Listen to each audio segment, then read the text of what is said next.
सबका जय मसीह की।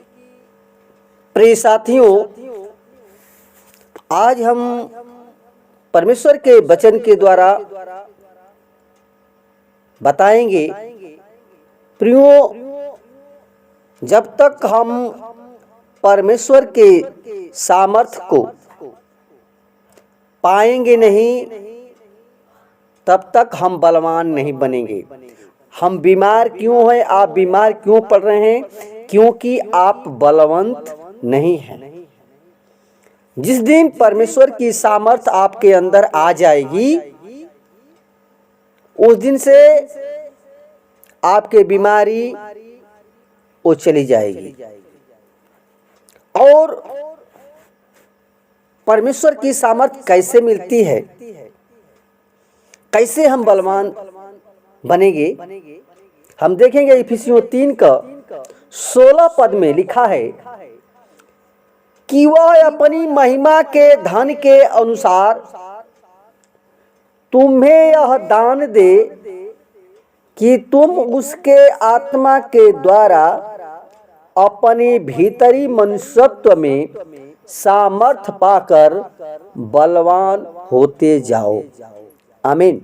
प्रिय दास जो है समझाता है कि परमेश्वर की महिमा उस धन के अनुसार जो दान में दे दिया और उसके आत्मा के अनुसार अपने भीतरी मनुष्यत्व की सामर्थ पाकर बलवान हो जाओ। यानी प्रियो, अगर हम देखते हैं जकरिया 4:6 में लिखा है कि यहोवा का वचन यह है, न तो बल से न शक्ति से, किंतु मेरे आत्मा के द्वारा सेनाओं का यही वचन है। यानी न तो बल से न शक्ति से, बल्कि उस आत्मा के अनुसार बलवंत होते जाओ।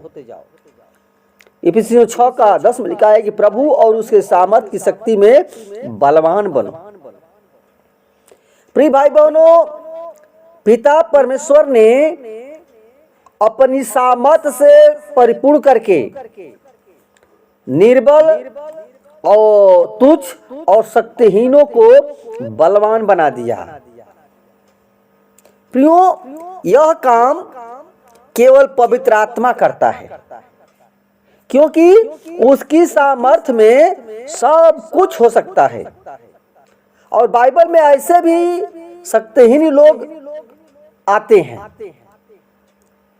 जो शक्ति नहीं है वो आते हैं, जो परमेश्वर ने अपने सामर्थ्य से भरा था।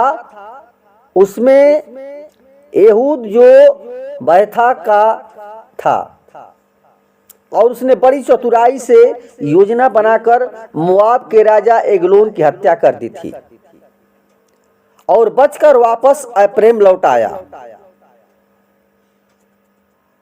और इस्राएलियों की सेना संगठित करके मोआब के गढ़ों पर आक्रमण करके उनका नरसंहार करके इस्राएलियों को स्वतंत्र किया और जो मोआबी उनके अधीन हो गए। इसके बाद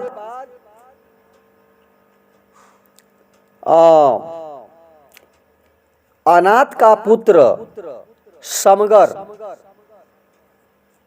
अनात का पुत्र जो समगर हुआ, उसने बैल के पहने से 600 फलिस्तियों को मार डाला और उसने भी इस्राएलियों का छुटकारा किया।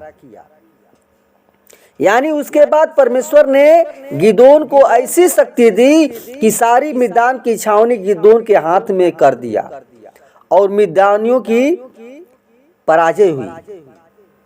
प्रियो, अगर हम देखते हैं ईसे के पुत्र दाऊद को, जो छोटा ही लड़का था और उसको फलिस्ती गोलियत ने तुच्छ जाना था, और परमेश्वर ने उसे अपनी शक्ति से ऐसा भरा कि बिना तलवार के 5 चिकने पत्थर और गोफन से उस वीर योद्धा गोलियत को मार डाला।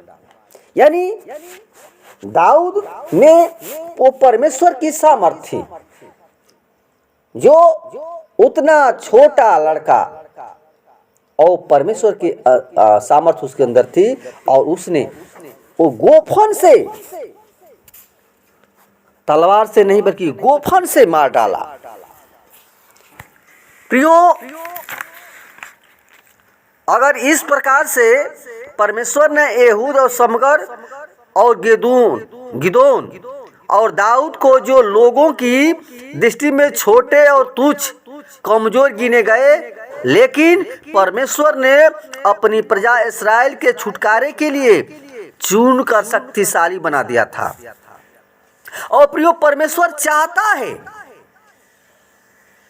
कि हर एक उसकी महिमामय शक्ति के अनुसार सब प्रकार की सामर्थ्य से बलवंत बन सके, जिससे हर प्रकार की दृढ़ता और धैर्य प्राप्त कर सके।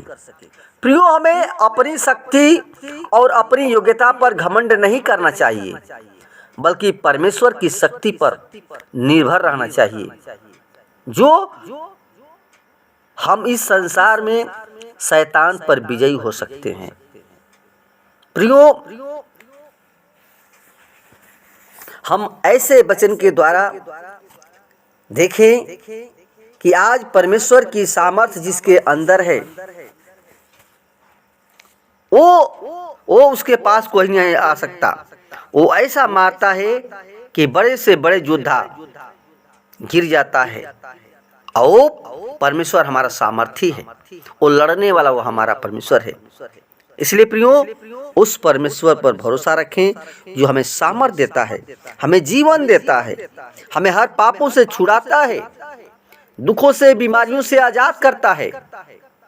उस पर भरोसा रखें। इसलिए प्रियो, आज का वचन केवल परमेश्वर के वचन में बलवंत, परमेश्वर की सामर्थ्य में बलवंत हमें बनते जाना है, और परमेश्वर की सामर्थ्य पा करके परमेश्वर की महिमा करना है। धन्यवाद। वचन के द्वारा परमेश्वर सबको आशीष प्रदान करें। आमीन।